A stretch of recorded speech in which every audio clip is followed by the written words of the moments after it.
실패 축배를 듭시다, 이런 제목으로 말씀을 드리겠습니다. 다사다난했던 2025년도도 이제 거의 저물어 갑니다. 그동안 여러분들이 직장에서나 가정에서 그리고 교회 공동체에서 맡겨진 사명을 감당하시느라고 얼마나 애쓰고 수고하셨습니까? 오늘 여러분들을 위로하고 축복합니다. 서로 인사하실까요? 고생하셨습니다. 잘 견디셨습니다. 네, 주님의 위로가 넘치시길 축복합니다. 그렇습니다. 지금은 무언가를 우리가 정리하고 겸손해져야 될 시간입니다. 누군가를 떠나보내기도 하고 마음의 무거운 짐도 조금 내려놓아야 할 시간이죠. 잘했든 잘못했든 서로를 따뜻하게 위로하고 보듬어줘야 할 시간이 바로 지금 이 시간이 아닌가 생각됩니다. 그래서 저는 오늘 말씀의 제목을 실패 축배를 듭시다로 정했습니다. 여러분, 많은 사람들이 성공했을 때나 승리했을 때 축배를 들죠. 그것이 정답이라고 생각하면서 살아왔습니다. 그러나 여러분, 우리가 승리하고 성공하는 일이 과연 인생을 살면서 몇 번이나 일어날까요? 물론 원하는 바가 이루어지고 뜻대로 되는 형통한 인생을 사는 분들도 계십니다. 그럼에도 불구하고 우리의 대부분의 인생은 실패로 가슴 아파하고 이루지 못한 꿈으로 잠 못 이루며 살아갈 때가 훨씬 많죠. 그래서 지금 우리에게 더 필요한 것은 성공에 대한 축하와 축배보다도 실패한 사람에 대한 따뜻한 격려와 위로가 아닐까, 그런 생각을 해봅니다. 핀란드에서는 매년 10월 13일에 특별한 행사를 엽니다. Day for Failure라고 이름하는 날입니다. 우리말로 하면 실패의 날입니다. 이날에 학생들, 대학 교수들, 벤처 창업가들이 모여가지고 자신들의 실패담을 나누는 거예요.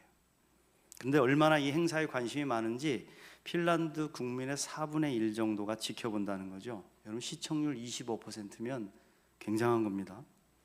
그렇게 큰 관심을 끄는 국가적 행사가 되었어요. 왜 핀란드는 이런 행사를 하게 됐을까요? 그것은 핀란드를 충격에 빠뜨렸던 경제적인 쇼크가 있었습니다. 바로 노키아 쇼크. 여러분, 노키아라는 이름 들어보셨을 거예요. 예전에 스마트폰 선전하고 마지막에 노키아 딱 그러면 굉장히 간지나죠, 그죠? 그래서 그거 보고 있으면은 사고 싶다. 그러니까 그 당시에 노키아는 지금의 애플처럼 휴대폰 사업의 상징과 같은 기업이었습니다. 1998년부터 2000년대까지 모토로라를 제치고 휴대폰 세계 점유율 1위를 찍었던 기업이죠. 그만큼 핀란드 국민들에게는 자부심이 큰 기업이었습니다. 그런데 2010년대에 접어들면서 안일한 마케팅 그리고 뒤처진 트렌드로 급격히 몰락의 길을 걷게 됩니다. 그러니까 핀란드 국내 총생산의 24%나 차지하는 기업, 우리나라로 따지면 거의 삼성 같은 기업 아닐까요? 그런 기업이 망하니까 어떻게 됐겠습니까? 대량 해고와 실직 사태를 일으켰고 결국 국가적 경제 위기를 불러오게 됐습니다. 이후에 핀란드는 벤처 창업 같은 새로운 도전으로 돌파구를 찾으려고 노력을 했지만 계속된 이 노키아의 악몽이 발목을 잡습니다.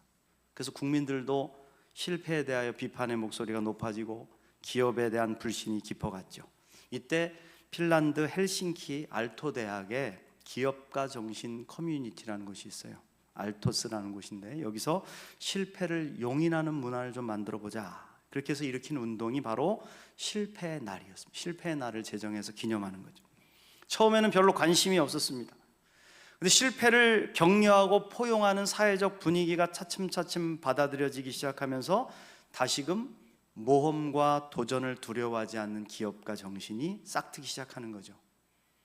그래서 여러분, 핀란드에 한 게임 회사가 있는데 51개의 게임을 출시했습니다. 근데 다 실패했습니다. 게임 여기 다 한두 가지 해보신 분들 많을 텐데 어쩌면 보면 이 정도면 망해도 이상할 게 없는 회사입니다. 그런데 실패를 용인하는 힘이 밑에서 그들을 받쳐주니까 또 도전하게 만드는 거예요. 그래서 파산 직전에 나온 52번째 작품이 세계적인 대박을 터뜨리게 되는데 그 게임이 바로 앵그리버드입니다. 여러분, 경험해 보신 분들도 계시죠? 그 후로 많은 기업들이 이 실패를 넘어 성공의 길을 가는 것을 보고 함께 본받아서 이렇게 핀란드라는 나라는 실패 날 캠페인을 통해서 노키아 쇼크를 극복하고 세계 3대 창업 국가로 발돋움하게 됩니다. 그렇습니다, 여러분. 실패를 비난할 수 있습니다. 또 실패에 발목이 잡혀서 주저앉아서 망하는 길을 갈 수도 있습니다. 그러나 누구나 실패할 수 있는 것입니다. 실패는 죄가 아닙니다. 여러분 분명히 아셔야 돼요. 실패는 죄가 아닙니다. 도전한 흔적일 뿐입니다. 특별히 우리 교회 공동체는 실패를 따뜻하게 보듬어주고 함께 위로하는 공동체가 되어야 합니다. 왜냐하면 우리 예수님께서 실패한 우리 인생을 위로하고 일으켜 주시기 위해서 오셨기 때문이죠. 세상은 승리자들만 박수를 받고 그들에게만 상을 주지만 예수님이 주신 복음의 기쁜 소식은 실패한 자를 다시 일으키는 능력이 된다는 거 믿으십니까? 사랑하는 성도 여러분, 그러므로 우리는 이 자리, 이 시간에서 서로의 실패를 탓하기보다는 위로하며 축배를 들었으면 좋겠습니다. 올 한 해 우리가 계획했으나 이루지 못한 결과들, 잘해보고 싶었지만 무너진 관계들, 또 스스로에게 실망한 순간들을 조용히 꺼내어서 주님의 십자가 앞에 내려놓으십시오. 그리고 주님 앞에 우리의 빈잔을 겸손히 들어올리는 겁니다. 그러면 주님의 은혜가 여러분의 잔을 채워주시고 함께 감사와 기쁨의 축배를 들게 하실 줄로 믿습니다. 그 다음 우리의 실패의 축배를 들어올릴 수 있는 이유, 우리가 실패의 축배를 들어올릴 수 있는 이유가 뭘까요? 그 힘은 어디서 올까요? 첫 번째로 실패는 하나님을 만나는 통로가 되기 때문입니다. 좀 더 구체적으로 말씀드리면 하나님의 능력을 만나는 거룩한 통로가 실패입니다. 무지한 인간들은요, 자신들의 힘으로 할 수 있는 상황 속에서는 하나님을 찾지 않습니다. 하나님을 만나려고 하지도 않고 하나님의 간섭을 받고 싶어 하지도 않습니다. 그래서 교만해집니다. 하늘 높은 줄 모르고 높이 높이 오르라고만 하죠. 그런데 우리가 인생을 살아가다 보면 그렇게 살 수만은 없는 일들이 많이 일어나지 않습니까? 내가 통제할 수 없는 사건들이 얼마나 많이 발생합니까? 내 힘으로 할 수 없는 일들이 생겨나죠. 어떤 일들은 너무 어렵고 고달파서 우리의 인생을 공허하게까지 만듭니다. 그런데 이상하죠? 바로 그때 우리가 하나님을 향해서 비로소 얼굴을 들기 시작하더라는 거예요. 탕자가 모든 것을 잃어버리고 나자 비로소 아버지가 떠올랐듯이 인간의 한계가 드러난 그 지점에서 창조주 하나님을 생각하게 되는 것이다. 그리고 돌아보죠. 돌아보면 어떤가요? 그러면 자기의 능력으로 살아온 인생보다 자신의 연약함을 도우셔서 이루신 하나님의 능력이 훨씬 크고 놀랍다는 것을 깨닫게 되더라고요. 그 은혜를 깨달은 사람들은 고백합니다. 주님이 하셨습니다. 모든 것이 주님의 은혜입니다. 그렇게 우리는 실패를 통해서 하나님을 만나게 되는 것입니다. 할렐루야. 인도의 한 물지개꾼이요, 2개의 화분을 이렇게 막대기에 매달아 가지고 물을 길어 나르는 용도로 사용했대요. 그런데 왼쪽 화분은 멀쩡한데 오른쪽 화분에는 금이가 있었답니다. 똑같이 물을 담아 출발을 했지만은 집에 도착해 보면 오른쪽 화분에는 항상 물이 절반밖에 남아 있지 않았어요. 어느 날 금이 간 화분이 주인에게 미안한 마음이 들었나 봅니다. 화분이 말을 하는 게 신기하죠? 어찌됐든 주인에게 사과를 드렸대요. 주인님, 제가 이렇게 금이가 있어서 물이 새어버리니 고생하신 만큼 결과를 얻게 해드리지 못해 죄송합니다. 이제 저를 버리시고 새로운 화분을 사십시오. 그래서 주인이 빙그레 웃으면서 이렇게 이야기를 했답니다. 화분아, 우리가 함께 걸어왔던 길의 오른쪽 길가를 한번 봐라. 너의 금간 틈으로 새어나온 물 덕분에 그쪽 길에만 예쁜 꽃들이 피어있지 않니? 그것은 너의 약함을 통해 흘러나온 생명의 물이 저들을 꽃피우게 했기 때문이다. 덕분에 나도 꽃을 보며 행복하게 일했고 지나가는 많은 사람들도 그 꽃을 보며 행복해하지 않았니? 너는 참 훌륭하게 내 일을 감당했으니 걱정하지 말고 기뻐하여라. 그렇지요? 어찌 보면 저와 여러분은 다 금이 간 화분들 아닙니까? 그래서 은혜를 아무리 많이 받아도 질질 다 새버리고 언제 받았는지도 잊어버리고 그렇게 금이 간 화분처럼 여기저기 새어버리는 실패를 경험하면서 여기까지 온 겁니다. 근데 하나님께서는 그 실패를 실패로 버리지 아니하시고 새어나온 우리의 눈물과 약함을 통해서 누군가를 위로하고, 할렐루야, 이름 모를 꽃이 피어나게 하는 위대한 일을 행하셨습니다. 우리가 금이 간 인생이었기 때문에 하나님의 능력을 만나고 경험하는 통로가 됐다는 것을 여러분 기억하시기를 축복합니다. 오늘 말씀에서 사도 바울은 고백했습니다. 나에게 이르시기를 내 은혜가 내게 족하도다. 이는 내 능력이 약한 데서 온전하여짐이라 하신지라. 그러므로 도리어 크게 기뻐함으로 나의 여러 약한 것들에 대하여 자랑하리니 이는 그리스도의 능력이 내게 머물게 하려 함이라. 여러분, 사도 바울은 어떤 사람이었습니까? 최고의 학문을 공부하여서 지혜로 똘똘 뭉친 사람이었습니다. 바리새인이요, 유대인 중에 유대인이라는 출신의 자랑으로 뭉친 사람이었습니다. 거기다가 당시 세상 모든 사람들이 갖고 싶어 했던 로마의 시민권, 그것까지도 가진 사람, 감히 누구도 범접할 수 없는 학식과 신분과 능력을 갖춘 사람입니다. 그렇게 금 하나 가 있지 않은 값비싼 도자기 같은 바울이 어떤 일을 했습니까? 뭐 하며 살았습니까? 예수 믿는 사람들 잡아 죽이는 흉측하고 부끄러운 일을 하며 살았죠. 하나님을 대적하고 예수님과 원수된 인생, 그렇게 멸망의 인생을 살아가면서도 그렇게 사는지 몰랐던 사람, 한마디로 말해서 제잘난 맛에 사는 인생이었습니다. 그런데 예수님을 만났습니다. 너무나 강력한 빛을 보고 말에서 굴러떨어진 바울은 그 이후로 평생을 눈병으로 고생하며 지냈어요. 눈이 너무 아파요. 눈물이 줄줄 흐르고 눈곱이 끼고 보는 사람도 민망하게 빨갛게 충혈된 눈에 잘 보이지도 않아. 성경을 쓸 때는 어떻게 했어요? 입으로 불러주면 다른 사람이 대피를 하고 마지막에만 크게 자기가 사인을 했단 말입니다. 그리고 그렇게 늘 몸에 가시를 짊어지고선 하나님 앞에 고쳐달라고, 이 가시 좀 사라지게 해달라고 그렇게 기도를 열심히 했죠. 그런데 이렇게 몸에 가시 같은 질병을 품고 살아갈 때 이상하게 기도만 하면 병자들이 낫는 것입니다. 루스드라에서는 나면서 걷지 못하는 안진뱅이를 일으켰습니다. 빌립보에서는 귀신 들린 여종에게서 귀신을 쫓아냈습니다. 에베소에서는 바울의 손수건이나 앞치마를 가져다가 올려놓기만 해도 병이 낫고 귀신이 떠나갔습니다. 밀라도에서는 병든 에네도를 고쳤고 멜레데 섬에서는 독사에게 물렸으나 해를 입지 않았습니다. 심지어는 유두고라고 하는 젊은 청년이 옥탑에서 떨어졌을 때, 그 창가에서 떨어져서 죽었을 때 그를 다시 살려내는 능력이 생겨났다. 할렐루야.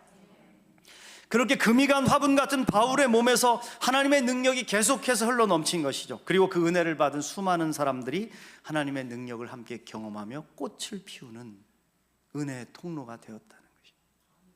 바울은 몇 번이나 자신의 육신의 질병을 고쳐달라고 하나님께 기도했지만 하나님은 거절하셨습니다. 이유가 있습니다. 바울의 금이 간 그곳, 바로 육체의 가시를 통해서 하나님의 능력을 드러나게 하시려는 깊은 뜻이 계셨기 때문에. 할렐루야. 그래서 이를 깨달은 바울은 이제 가시를 없애달라고 기도하지 않았습니다. 오히려 가시를 자랑했습니다. 그 약함을 통해서 하나님의 능력을 지속적으로 만나며 살아가고 있기 때문입니다. 그 약함을 통해서 하나님의 능력이 아름다운 꽃을 피움을 보았기 때문입니다. 그러므로 사랑하는 성도 여러분, 지금까지 지내온 여러분의 길들을 잠시 돌아보십시오. 실패한 흔적들이 보이신다면 그 깨진 틈에 배어있는 하나님의 은혜와 사랑을 찾아보십시오. 있단 말입니다.